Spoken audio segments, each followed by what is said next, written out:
stay on target, doing these types of exercises to push your body so that you can be ready when the fucking time comes. If it ever comes, God forbid it never comes, but if it does, you'll be ready.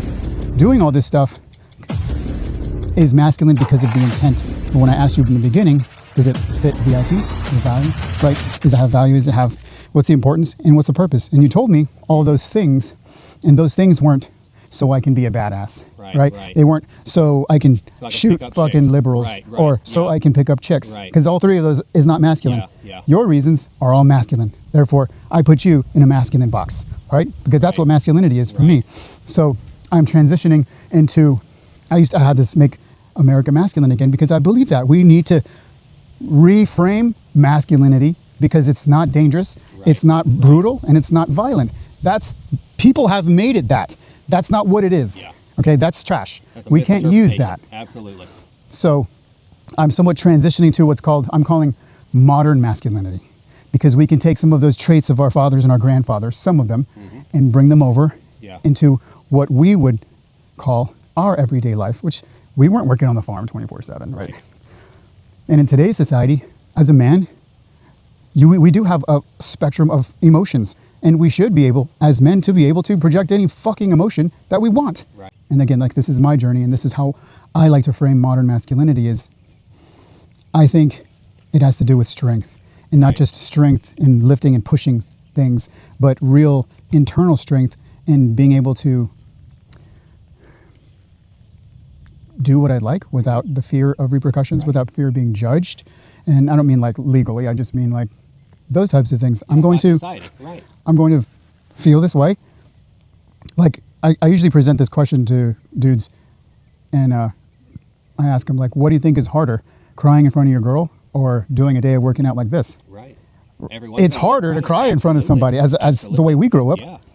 But if we can get to a point where if we want to do it, we can do it. That's fucking strength, man. Right? Because it takes real strength to not care about what people judge you, how you're going to express yourself, how you like. And that's how I like to kind of define that modern masculinity. I know, like, I like to shoot, I like to lift, I like to run, I like to stay fit. Those are just things I like to do. That's got nothing to do with masculinity. It's the intent behind it. So, like, what is it for you? What does masculinity mean for you? I hope I don't butcher the phrase, but this is what comes to mind, and then I'll try and give some specifics.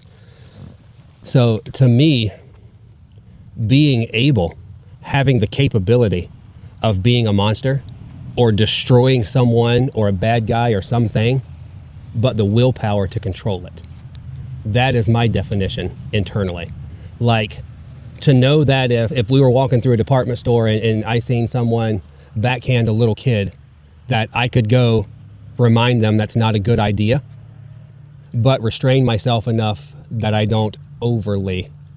You see where I'm going? They don't need to be beat down or destroyed, but I'm going to intervene because I'm confident enough and I'm competent enough.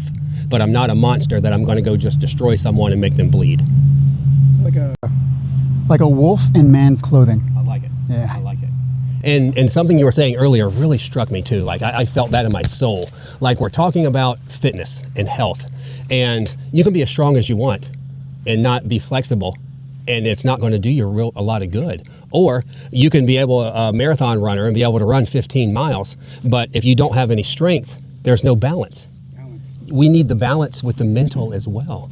So we need to be comfortable showing emotion. We need to be comfortable showing aggression. Aggression can be good when it's controlled. It doesn't have to be demeaning to someone. It could be, you need to be assertive right now because someone's getting taken advantage of.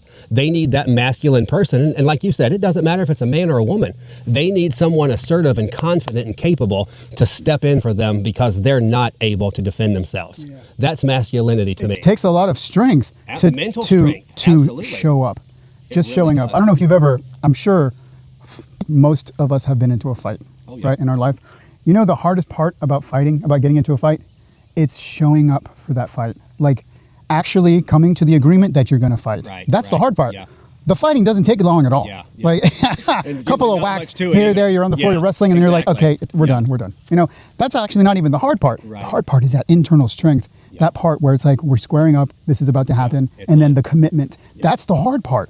But that's like what you said about masculinity. That's exactly what it is being able, having this confidence and the strength to show up, to stand up for that person, or entity or organization or whatever be able to stand up for the weaker individual.